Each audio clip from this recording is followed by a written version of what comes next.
Germany destroyed airplanes faster than anyone thought possible. Runways burned. Hangars collapsed. Fighters fell from the sky in flames. By every traditional rule of war, this should have worked. Destroy the planes. Break the enemy's air power. Win the war. But something strange happened. No matter how many aircraft Germany shot down, more kept coming. Not weeks later. Not months later. Sometimes, the very next day. Pilots reported the same sight again and again. Fresh fighters. New bombers. Endless formations filling the sky. It didn't make sense. Factories were bombed. Supply lines were attacked. Losses were massive. Yet America kept building airplanes faster than Germany could destroy them. This was not luck. It was not coincidence. It was something far more dangerous. A system. A machine. An industrial weapon unlike anything the world had ever seen. And once it was fully unleashed, the outcome of the war in the sky was no longer in doubt. The year is 1941. Germany, with its Luftwaffe, dominates the skies. Bombers fall like rain, and fighter planes turn the air into a deadly battleground. Across Europe, resistance crumbles under the weight of constant aerial bombardment. But halfway across the world, in America, something was happening. A war that most believed would stay out of their hands was about to turn the tide, one airplane at a time. America wasn't just building planes.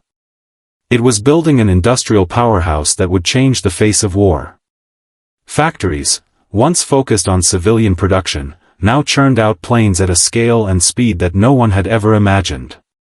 From the factories of Detroit to the assembly lines of California, planes were being built faster than they could be destroyed.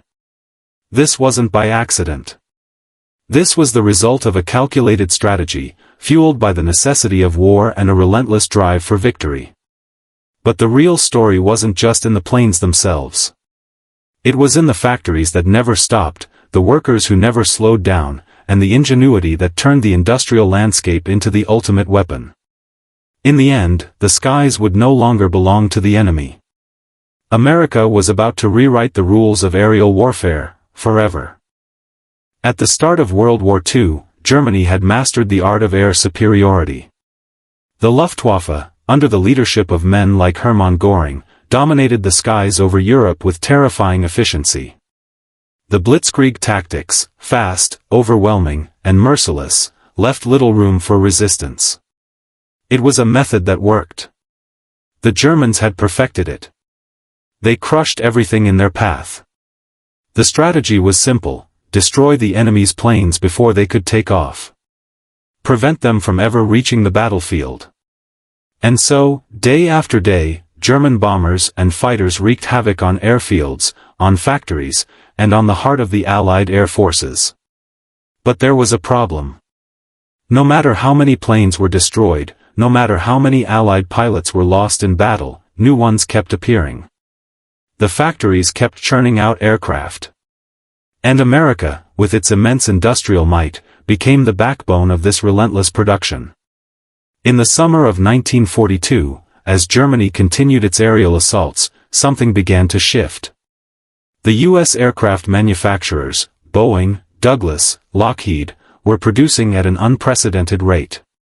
Planes like the B-17 Flying Fortress and the P-47 Thunderbolt were flooding the skies over Europe. They weren't just surviving the enemy's attack. They were overwhelming them.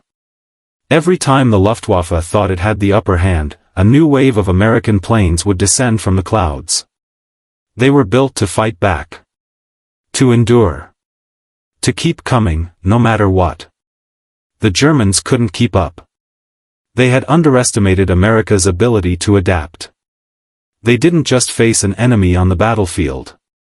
They were up against an unstoppable force. And the skies, once dominated by Germany, were about to change forever. America's ability to ramp up production was no accident. It was the result of a focused, almost feverish effort to outpace Germany, not just in tactics but in sheer manufacturing power. This industrial revolution was not a mere response to wartime demands. It was a calculated, all-out effort to build the infrastructure, labor force, and technology capable of sustaining the fight on a scale never seen before. In factories across the United States, workers were producing thousands of aircraft, often with little rest or delay. The numbers were staggering. In 1943 alone, American factories churned out over 85,000 planes.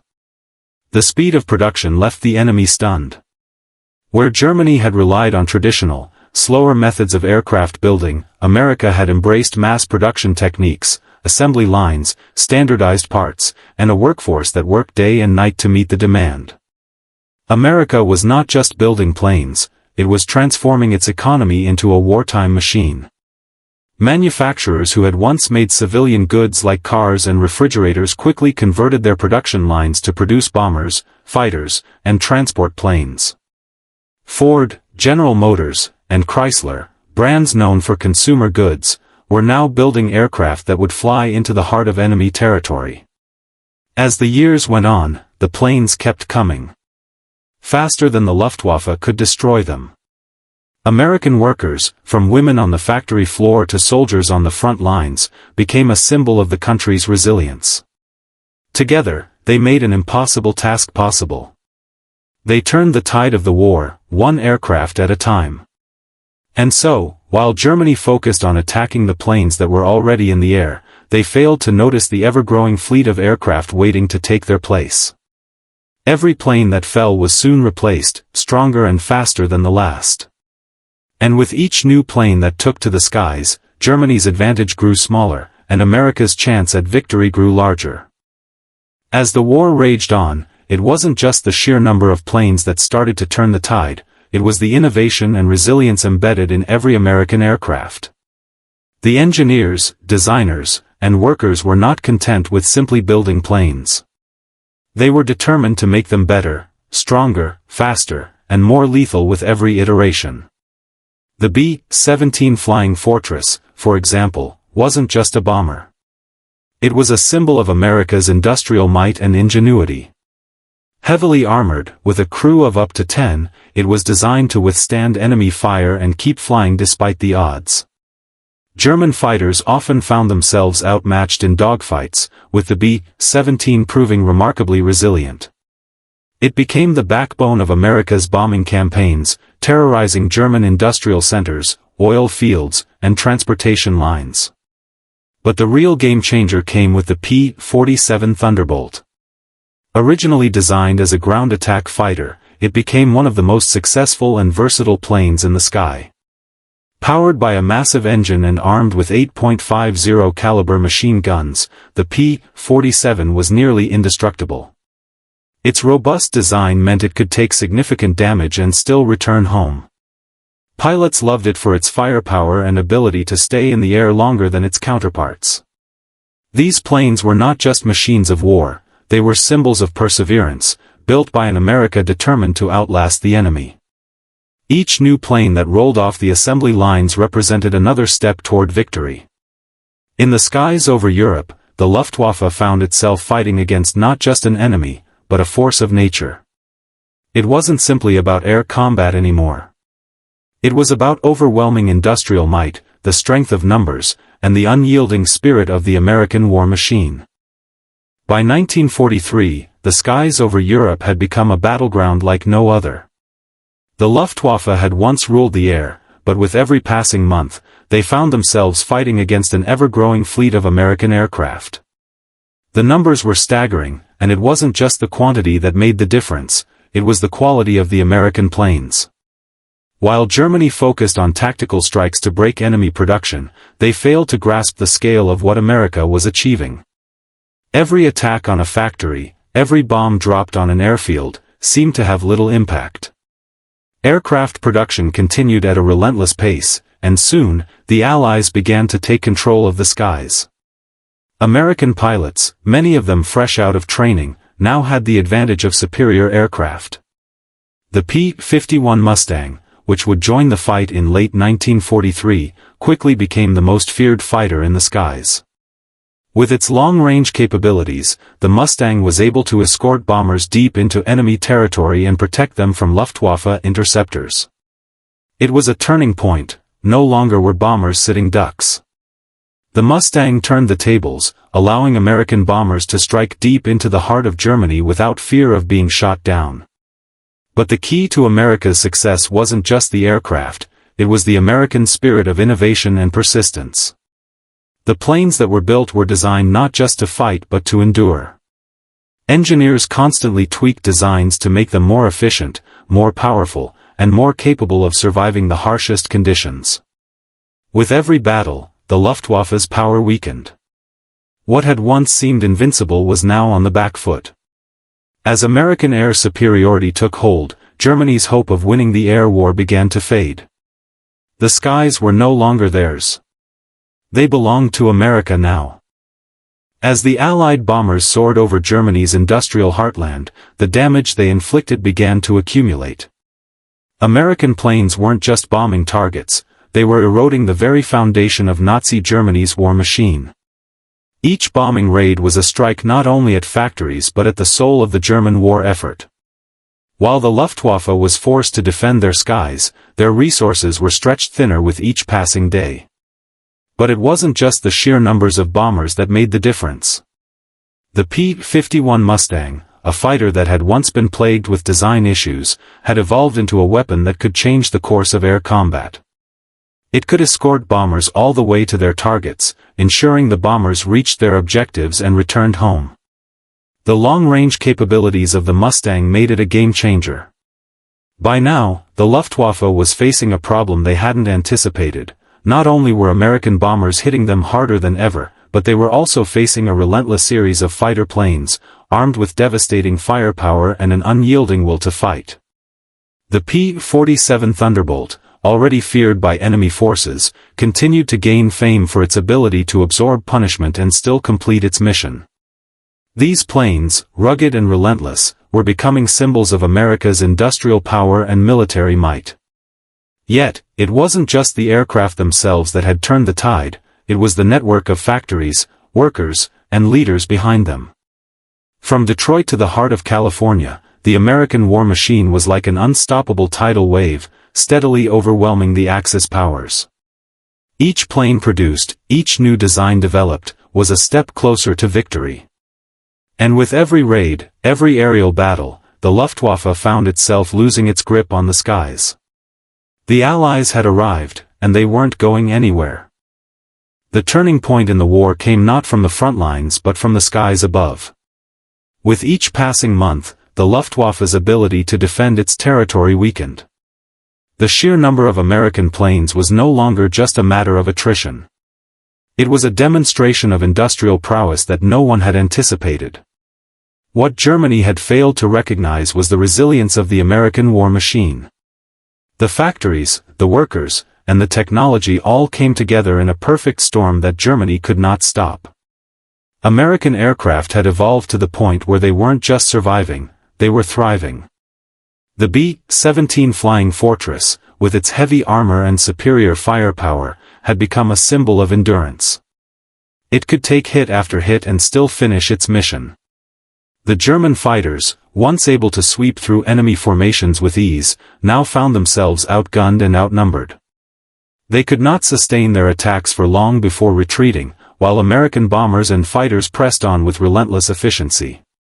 But perhaps the most critical factor in America's success was the unyielding spirit of its people.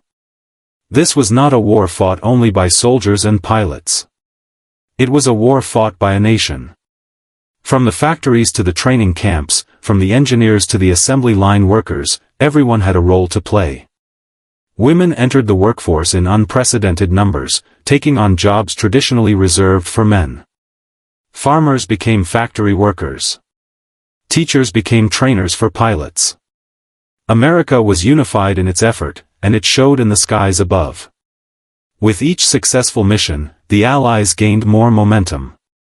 The Luftwaffe, once a force of terror, began to lose ground. The United States had turned the tide of the air war, not through superior tactics, but through the relentless power of production and innovation. The skies over Europe were no longer Germany's domain. America had claimed them. As the summer of 1944 approached, the Luftwaffe was no longer the dominant force it had once been. The skies over Europe, once filled with the sound of German fighters hunting down Allied bombers, were now filled with the roar of American engines. With each passing day, American aircraft seemed to multiply, overwhelming the enemy's defenses. The Luftwaffe, stretched thin, could no longer keep up with the relentless onslaught. Germany's industrial capacity was crumbling, and the air war had become a battle of attrition, a battle that the United States was winning. One of the most significant changes came with the strategic bombing campaigns targeting Germany's oil refineries and transportation networks. The Allied bombers, escorted by the P-51 Mustangs, made their way deeper into enemy territory.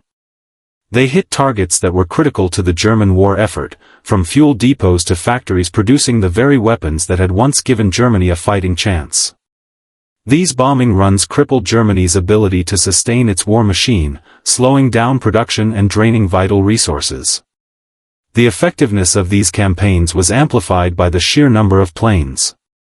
With the Luftwaffe in retreat, the Allies had the freedom to strike anywhere and at any time. The American bombers, now flying with unprecedented escort protection, pushed deeper into the heart of Germany. The skies above were no longer a battleground for survival, they were a space for domination. As the war progressed, the American air campaign became an undeniable force. Every mission was a reminder to the Luftwaffe of the impossibility of their position. While Germany focused on defending what was left of their air power, America continued to build, and it continued to strike. The skies had changed, and with them, the fate of the war. The United States, through its relentless production and innovative tactics, had already secured victory in the air. By the fall of 1944, the writing was on the wall for Germany. The Luftwaffe, once feared across Europe, was now a shadow of its former self. The relentless American air campaigns had shattered Germany's ability to defend its skies. American bombers, once vulnerable and easy targets, were now escorted by a growing fleet of P-51 Mustangs, making long-range operations a constant reality. The Luftwaffe's fighters, already stretched thin from continuous engagements, could no longer stop the waves of Allied bombers that were striking at the heart of Germany's industrial capacity. It wasn't just the planes themselves that had brought the Luftwaffe to its knees, it was the sophisticated system of logistics and strategy that had been built behind them. Each bomb dropped, each mission flown, was supported by a vast network of factories, training centers, and an ever-expanding workforce. The industrial base in America had become the backbone of the Allied effort. Where once the Germans had dominated the skies, now it was the Allies who held the airspace, controlling the flow of battle. The collapse of German air superiority was a devastating blow to Nazi morale.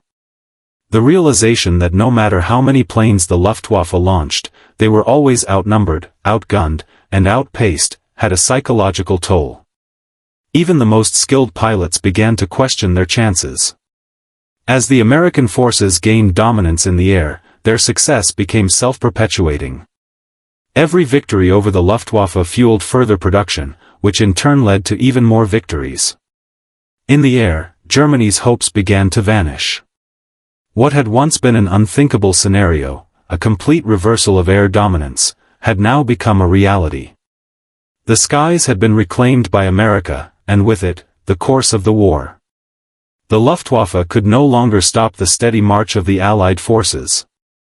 Every day, more planes, more bombs, and more American soldiers joined the battle.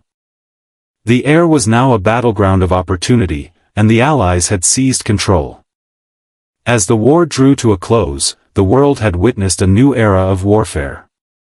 It wasn't just the strength of the armies or the size of the bombs that determined the outcome, it was the power of industry.